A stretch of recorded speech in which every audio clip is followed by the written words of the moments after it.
Hi friends, ಎಲ್ಲರಿಗೂ ನಮಸ್ಕಾರ. ಬನ್ನಿ ಫ್ರೆಂಡ್ಸ್, ನಿನ್ನ ಜೊತೆ ನನ್ನ ಕತೆ ಸೀರಿಯಲಿನ ಇವತ್ತಿನ ಸಂಚಿಕೆ ಏನಾಗ್ತಿದೆ ಅಂತ ನೋಡೋಣ. ಅದಕ್ಕೂ ಮುಂಚೆ ಯಾರೆಲ್ಲ ನನ್ನ ವಿಡಿಯೋ ನೋಡ್ತಾ ಇದ್ದೀರಾ ಅವರೆಲ್ಲ ಪುಟ್ಟದೊಂದು ಲೈಕ್ ಮಾಡಿ ಹಾಗೆ ಸಬ್ಸ್ಕ್ರೈಬ್ ಮಾಡ್ಕೊಳ್ಳಿ ಫ್ರೆಂಡ್ಸ್. ಬನ್ನಿ ಫ್ರೆಂಡ್ಸ್, ಸ್ಟಾರ್ಟ್ ಮಾಡೋಣ. ಫ್ರೆಂಡ್ಸ್, ಮೊದಲಿಗೆ ಅಜಿತ್ ಮನೆಯಲ್ಲಿ ಪೂಜೆ ಇಟ್ಕೊಂಡಿದ್ರಲ್ವ, ಅದು ಪೂಜೆ ಎಲ್ಲ ಮುಗಿಯುತ್ತೆ. ಪ್ರಸಾದಕ್ಕೋಸ್ಕರ ಮುತ್ತೈದೆಯರು ಬರ್ತಾ ಇರ್ತಾರೆ. ಅರ್ಶಿನ ಕುಂಕುಮ ತಗೊಳ್ಳೋಕ್ಕೆ, ಬಾಗ್ನ ತಗೊಳ್ಳೋಕ್ಕೆ ಅಂತ ಮುತ್ತೈದರಿಗೆ ಹೇಳಿರ್ತಾರೆ. ಅವರು ಮನೆಗೆ ಬರ್ತಾರೆ. ಅವಾಗ ಬಂದಾಗ ದೇವಿಯಾನಿ ಮತ್ತು ಸಂಗೀತ ಎಲ್ಲರೂ ಸಹ ವೆಲ್ಕಮ್ ಮಾಡ್ತಾ ಇರ್ತಾರೆ. ಬನ್ನಿ ಬನ್ನಿ, ಇವಾಗ ಬಂದ್ರ ಅಂತ. ಅವಾಗ ಬಂದಿರೋ ಮುತ್ತೈದೆಯರು ಹೇಳ್ತಾ ಇರ್ತಾರೆ, ಸ್ವಲ್ಪ ಲೇಟ್ ಆಯಿತು, ನಮ್ಮಲ್ಲೂ ಹಬ್ಬ ಇತ್ತಲ್ವ ಅದಕ್ಕೆ ಅಂತ ಹೇಳ್ತಾ ಇರ್ತಾರೆ. ಪರವಾಗಿಲ್ಲ, ಈಗಲಾದರೂ ಬಂದ್ರಲ್ಲ, ನಮಗೆ ಖುಷಿ ಆಯಿತು ಅಂದ್ಬಿಟ್ಟು ದೇವಿಯಾನಿ ಸಂಗೀತ ಹೇಳ್ತಿರ್ತಾರೆ. ಅವಾಗ ದೇವಿಯಾನಿ ಬೇಕು ಅಂತಲೇ ಪುಟ್ಟ ಭೂಮಿ ಬಾ ಅರ್ಶಿನ ಕುಂಕುಮ ಕೊಡ್ಬಾರಪ್ಪ ಅಂತ ಕರಿತಾ ಇರ್ತಾಳೆ. ಅವಾಗ ಸಂಗೀತ ಹೋಗಮ್ಮ ಕೊಡು ಅಂತ ಹೇಳ್ತಾ ಇರ್ತಾಳೆ. ಅವಾಗ ಕುಂಕುಮ ಕೊಡೋಕ್ಕೆ ಅಂತ ಹೋಗ್ಬೇಕಾದ್ರೆ ನಿಲ್ಲಿಸಿ, ಏನು ಮುತ್ತೈದರಿಗೆ ಅರ್ಶಿನ ಕುಂಕುಮ ಕೊಡ್ತೀವಿ ಅಂತ ಕರೆದ್ಬಿಟ್ಟು ಇಂಥವ್ರ ಕೈಯಲ್ಲಿ ಕೊಡಿಸ್ತಾ ಇದ್ದೀರಾ ಅಂತ ಅವ್ರು ಅವಮಾನ ಮಾಡ್ತಾ ಇರ್ತಾರೆ. ಅವಾಗ ಸಂಗೀತ ಹೇಳ್ತಾಳೆ, ಯಾಕೆ ಸವಿತವ್ರೆ ಈ ಥರ ಮಾತಾಡ್ತಿದ್ರೆ, ಇವಳು ನನ್ನ ಸೊಸೆ ಭೂಮಿಯಿಂದಾಗ ನೋಡಿ, ನಿಮ್ಮ ಸೊಸೆನೇ ನಿಮಗೆ ಸೊಸೆ ಆಗಿರ್ಬೋದು, ಆದರೆ ಇವಳು ಟಿ ವಿಲಿ ಬಂದವಳು, ನಾವೆಲ್ಲನೂ ಸಹ ನೋಡಿದ್ವಿ, ನಾನು ಇವಳ ಹತ್ರ ಕುಂಕುಮ ತಗೊಳ್ಳಲ್ಲ ಅಂತ ಹೇಳ್ತಾ ಇರ್ತಾಳೆ. ಈ ಕಡೆ ದೇವಿಯಾನಿ ಮತ್ತು ಅಶ್ವಿನಿ ಇಬ್ಬರು ಫುಲ್ ಖುಷಿಯಾಗಿರ್ತಾರೆ. ಆದರೆ ಭೂಮಿ ತುಂಬ ಕಣ್ಣೀರಾಗ್ತಾ ಇರ್ತಾಳೆ. ಇವಳು ಓಡೋಡೋ ದಾರಿಲಿ ನಮ್ಮ ಗಂಡಂದಿರು ಹೋಗ್ದ ಹಾಗೆ ನಾವು ತಡಿಬೇಕು, ಮತ್ತು ಇವಳು ಟೀ ಅಂಗಡಿಗೆ ಯಾರು ಸಹ ಟೀ ಕುಡಿಯೋಕೆ ಹೋಗ್ಬಾರ್ದು, ಹಾಗೆ ಮನೆಗೆ ಹೋಗಿ ನಾವು ಮಾಡಬೇಕು ಅಂತ ಮಾತಾಡ್ಕೊತಾ ಇರ್ತಾರೆ. ಅವಾಗ ಅಜಿತ್ ಬಂದ್ಬಿಟ್ಟು, ಈ ಪ್ರಪಂಚದಲ್ಲಿ ಯಾರು ಮುತ್ತೈದರು ಹೇಳಿ ನೋಡೋಣ ಅಂತ ಹೇಳಿದಾಗ ಅಲ್ಲಿರೋ ಸವಿತಾ ಹೇಳ್ತಾ ಇರ್ತಾಳೆ, ಸತಿ ಸಾವಿತ್ರಿ, ಸೀತಾ ಮಾತೆ, ಅನುಸೂಯ ದೇವಿ, ಸಕ್ಕುಬಾಯಿ ಅಂತ ಹೇಳ್ತಾ ಇರ್ತಾಳೆ. ಅವಾಗ ಸತ್ಯನೇ ಹೇಳ್ತಾರೆ, ಹಾಗಾದ್ರೆ ನೀವು ಯಾರು ಸಹ ಪತಿರಥರಲ್ವಾ ಅಂದಾಗ ಅವರು ಹಾಗೆ ಸುಮ್ಮನಾಗ್ತಾರೆ.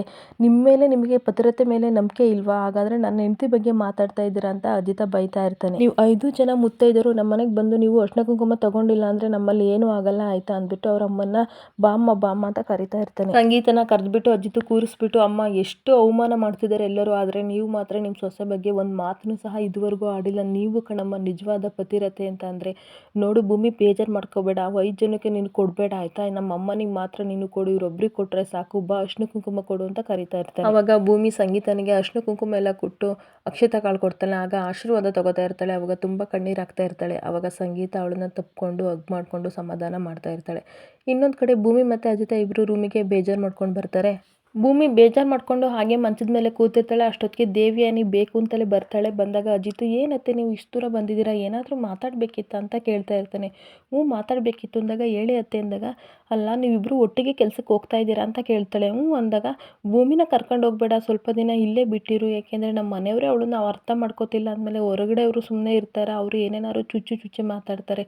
ಇವತ್ತು ನೋಡ್ದಲ್ಲ ಮುತ್ತೈದೆಯರು ಮನೆಗೆ ಬಂದು ಯಾವ ಥರ ಮಾತಾಡಿದ್ರು ಅಂತ ಹೇಳ್ತಿರ್ತಾಳೆ. ಹಾಗೆ ಅಲ್ಲಿ ಟೀ ಅಂಗಡಿತಲ್ಲೂ ಸಹ ಯಾರು ಒಬ್ಬರು ಅಂದಾಗ ತುಂಬ ನೋವಾಗುತ್ತೆ. ಈ ಪುಟ್ಟ ಕಂತಿಗೆ ಆಯಿತಾ, ನೀನು ಅದನ್ನು ಅರ್ಥ ಮಾಡ್ಕೊ, ಎಷ್ಟು ಜನದಿಂದ ಅಂತ ನೀನು ಅವಳನ್ನು ಬಚಾವ್ ಮಾಡೋಕ್ಕೆ ಹೋಗ್ತೀಯ, ಅದ್ರ ಬದಲು ಅವಳು ನಿರಪರಾಧಿ ಅಂತ ಅನ್ನೋವರೆಗೂ ಸಹ ಇಲ್ಲೇ ಇರಲಿ, ಎಲ್ಲೂ ಹೋಗೋದು ಬೇಡ ಅಂತ ಅನಿಸುತ್ತೆ ಅಜಿತ ಅಂತ ಹೇಳ್ತಾ ಇರ್ತಾಳೆ. ಅವಾಗ ಭೂಮಿನ ಕೇಳ್ತಾನೆ ಅಜಿತ, ನಿನಗೆ ಹೇಗೆ ಅನಿಸುತ್ತೆ ಅಂದಾಗ, ಇಲ್ಲ ಸಾಹೇಬ್ರೆ, ಮೇಡಮ್ ಹೇಳೋದು ಕರೆಕ್ಟ್ ಇದೆ, ನಾನು ಎಲ್ಲೂ ಹೋಗಲ್ಲ, ನಾನು ನಿರಪರಾಧಿ ಅಂತ ಆಗೋವರೆಗೂ ಸಹ ನಾನು ಇಲ್ಲೇ ಇರ್ತೀನಿ ಅಂತ ಹೇಳ್ತಾ ಇರ್ತಾಳೆ.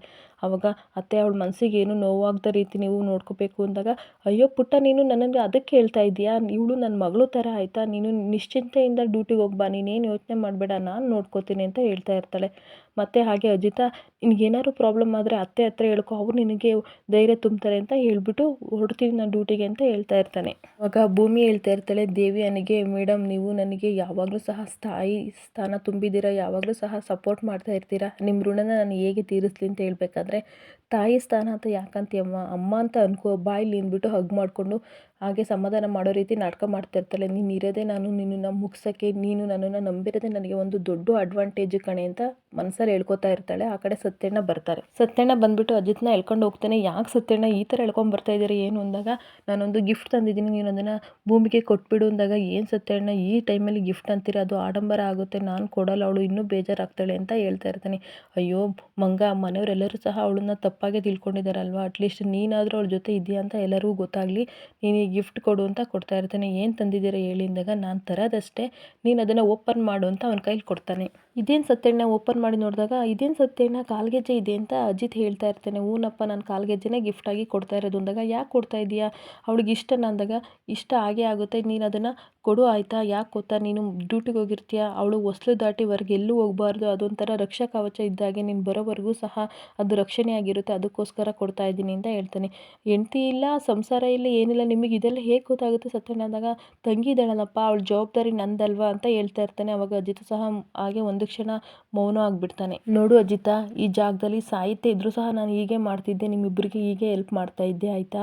ನೋಡು ಆ ಭೂಮಿ ಕಣ್ಣೀರು ಹಾಕಿದರೆ ನಮಗೆ ಒಳ್ಳೇದಾಗಲ್ಲ, ಅವಳು ತುಂಬ ಒಳ್ಳೆ ಹುಡುಗಿ, ಬಾ ಶುಭಶ್ಯ ಶೀಘ್ರಂ, ಬೇಗ ಒಳ್ಳೆ ಕೆಲಸನ ನಾವು ಆದಷ್ಟು ಬೇಗ ಮಾಡಬೇಕು, ಒಳ್ಳೇದಾಗಲಿ ನಡಿ ಅಂದ್ಬಿಟ್ಟು ಇಬ್ಬರು ಆ ಕಡೆ ಹೊರಡ್ತಾರೆ. ಮತ್ತೊಂದು ಕಡೆ ಅಂಜನಾ ಸಿಟ್ಟು ಮಾಡ್ಕೊಂಡು ನಿಂತಿರ್ತಾಳೆ. ದೇವಿಯಾನಿ ಬಂದ್ಬಿಟ್ಟು, ಯಾಕೆ ಪುಟ್ಟ ನೀನು ಹಬ್ಬದ ದಿನ ಇಷ್ಟು ಸಿಟ್ಟು ಮಾಡ್ಕೊಂಡು ನಿಂತಿದ್ದೀವಿ, ಏನಾಯಿತು ಅಂದಾಗ, ಅಲ್ಲ ಮಾಮ್, ನೀನು ಆ ಟೀ ಅಂಗಡಿನ ಎತ್ತಂಗಡಿ ಮಾಡ್ತೀನಿ, ಅವಳನ್ನ ಹೊರಗಡೆ ಹಾಕ್ತೀನಿ ಅಂತ ಹೇಳ್ಬಿಟ್ಟು ಎಲ್ಲರ ಮುಂದೆ ಅವಳನ್ನ ಹೊಗಳ್ತಾ ಇದ್ದೀಯಾ, ಏನು ಮಾಡ್ತಾ ಇದ್ದೀನಿ, ನನಗಂತೂ ಒಂದು ಅರ್ಥ ಆಗ್ತಿಲ್ಲ ಅಂತ ಹೇಳ್ತಾ ಇರ್ತಾರೆ. ಅಯ್ಯೋ ನಿನಗೆ ಅರ್ಥ ಆಗಿ ಏನಾಗಬೇಕಿತ್ತು ಪುಟ್ಟ ಅಂತ ಅಂದಾಗ, ಹೋಗಿ ಮ್ಯಾಮ್, ನನಗೆ ಇಷ್ಟನೇ ಇಲ್ಲ, ನೀವು ಹೆಂಗೆ ಬೇಕು ಹಂಗೆ ಮಾಡ್ತಾ ಇದ್ದೀರಾ ಅಂತ ಸಿಟ್ಟು ಮಾಡ್ಕೊಂಡಿರ್ತಾಳೆ. ನೋಡು, ಮೊದಲು ನೀನು ಅಜಿತ್ನ ಮನಸ್ಸನ್ನ ಹೇಗೆ ಗೆಲ್ಲಬೇಕು ಅನ್ನೋದ್ರ ಬಗ್ಗೆ ಯೋಚನೆ ಮಾಡು, ಅದು ಬಿಟ್ಬಿಟ್ಟು ನೀನು ನಾನು ಏನು ಮಾಡ್ತಾ ಇದ್ದೀನಿ ಅಂತ ಅದ್ರ ಬಗ್ಗೆ ಯೋಚನೆ ಮಾಡಬೇಡ, ನನಗೆ ಗೊತ್ತು ನಾನು ಏನು ಮಾಡಬೇಕು ಅಂತ.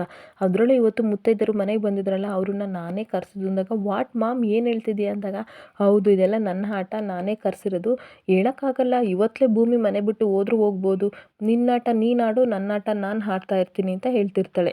ನಿನಗೆ ಒಂದು ಯೋಚನೆ ಇರ್ಬೋದು, ಆದರೆ ನನಗೆ 101 ಯೋಚನೆ ಇರುತ್ತೆ, ಯಾವಾಗಲೂ ಸಹ ನೀನು ನನ್ನನ್ನು ಏನು ಮಾಡ್ತೀರಾ ಮ್ಯಾಮ್ ಅಂತ ಕೇಳಬೇಡ ಅಂತ ಹೇಳ್ತಾ ಇರ್ತಾಳೆ. ಆವಾಗ ಫುಲ್ ಖುಷಿ ಆಗಿಬಿಡುತ್ತೆ ಅಂಜನಿಗೆ. ಖುಷಿಯಾಗಿ ಬಂದ್ಬಿಟ್ಟು, ಮಾಮ್ ಈ ಸಿಂಪ್ಲಿ ಗ್ರೇಟ್ ಮ್ಯಾಮ್ ನೀವು ಅಂತ ಹೇಳ್ತಾ ಇರ್ತಾಳೆ. ಸರಿ ಆಯಿತು, ನೀನು ಯಾವಾಗಲೂ ಖುಷಿಯಾಗಿರಬೇಕು ಆಯಿತಾ, ಮತ್ತೆ ನನ್ನನ್ನು ಈ ಥರ ಕೇಳಬೇಡ ಅಂತ ಹೇಳ್ತಾ ಇರ್ತಾಳೆ. ಇನ್ನೊಂದು ಕಡೆ ಅಶ್ವಿನಿ ಬೇಕು ಅಂತಾಳೆ ಅರ್ಶಿನ ಕುಂಕುಮ ತಗೋತಾ ಇರ್ತಾಳೆ. ನಾನೊಬ್ಳು ಅನಾಥೆ, ನನಗೂ ಸಹ ನೀವು ಕೊಡ್ತಾ ಇದ್ದಿರಲ್ಲ ಅಂತ ಭೂಮಿಗೆ ಹೇಳ್ತಿರ್ಬೇಕಾದ್ರೆ, ಹಾಗೆಲ್ಲ ಅನ್ಕೋಬೇಡಿ, ನಿಮಗೆ ಅಕ್ಕ ತಂಗಿಯಾಗಿ ನಾನು ಜೊತೆಯಾಗಿರ್ತೀನಿ ಆಯಿತಾ, ನನ್ನಿಂದ ಚಿಕ್ಕ ಹುಡುಗರೆ ಅಂದ್ಬಿಟ್ಟು ಸೀರೆನ ಅರ್ಶಿನ ಕುಂಕುಮ ಎಲ್ಲ ಕೊಡ್ತಾ ಇರ್ತಾಳೆ. ಅಷ್ಟೊತ್ತಿಗೆ ಅಜಿತ್ ಚಿನ್ನ ಭೂಮಿ ಅಂತ ಕೂಗ್ತಾ ಇರ್ತಾನೆ. ಮನೆಯವರೆಲ್ಲರೂ ಸಹ ಬರ್ತಾರೆ.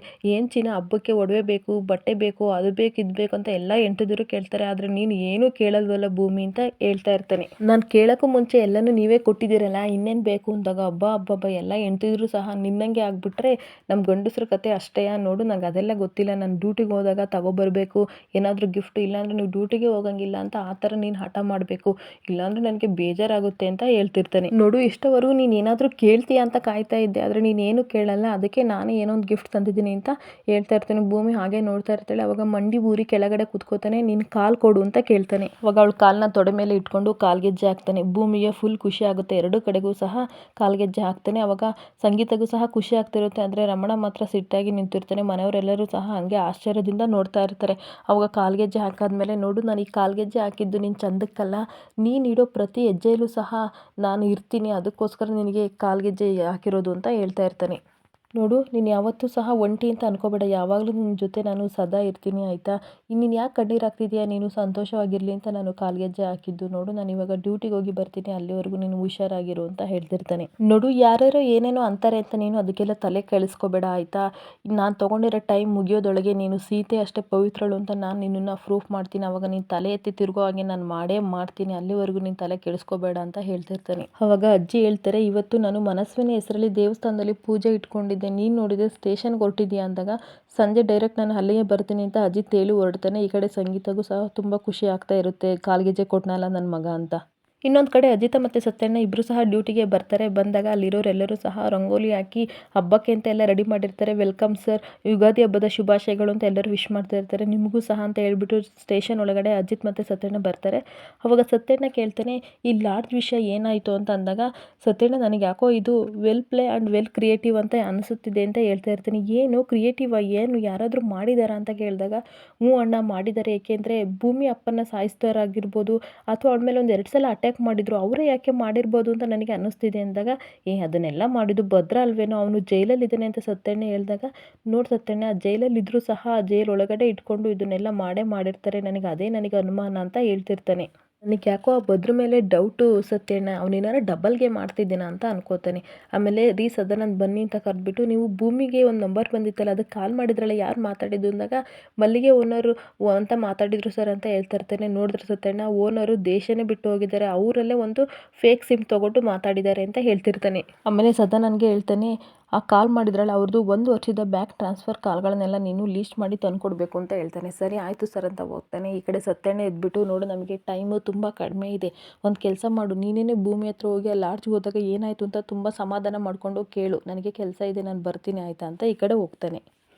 ಈ ಕಡೆ ಭೂಮಿ ಕಾಲ್ಗೆಜ್ಜೆ ಹಾಕ್ಕೊಂಡಿರೋದನ್ನ ನೋಡಿ ಖುಷಿ ಪಡ್ತಾ ಇರ್ತಾಳೆ. ಆವಾಗ ದೇವಿ ಆನಿ ಬೇಕು ಅಂತಲೇ ಒಂದು ಲೋಟ ಹಾಲು ತೊಗೊಂಡು ಬರ್ತಾಳೆ. ತೊಗೊಳಮ್ಮ ಅಂತ ಹೇಳ್ತಾಳೆ. ಯಾಕೆ ಮೇಡಮ್ ನೀವು ತಂದಿದ್ದೀರಾ ಅಂತ ಕೇಳ್ತಿರ್ಬೇಕಾದ್ರೆ, ಮೇಡಮ್ ಅಂತ ಅನ್ಬೇಡ ನೋಡು, ನೀನು ಅಮ್ಮನ ಸ್ಥಾನದಲ್ಲಿ ನಾನಿದ್ದೀನಿ, ನಿಮ್ಮಮ್ಮ ಬಿಡುಗಡೆ ಆಗಿ ಬರೋವರೆಗೂ ಸಹ ನಾನು ನಿನಗೆ ಅಮ್ಮನ ಸ್ಥಾನ ತುಂಬ್ತೀನಿ ಅಂತ ಹೇಳ್ತಾ ಇರ್ತಾಳೆ. ಅಮ್ಮ ಅಂತ ಕರಿಬೇಕು, ನೀನು ಮೇಡಮ್ ಅಂತ ಅನ್ಬೇಡ ಅಂತ ಹೇಳ್ತಾ ಇರ್ತಾಳೆ. ಆ ಕಡೆ ಸಂಗೀತನೂ ಸಹ ಕೇಳಿಕೊಂಡು ತುಂಬ ಖುಷಿ ಪಡ್ತಾ ಇರ್ತಾಳೆ.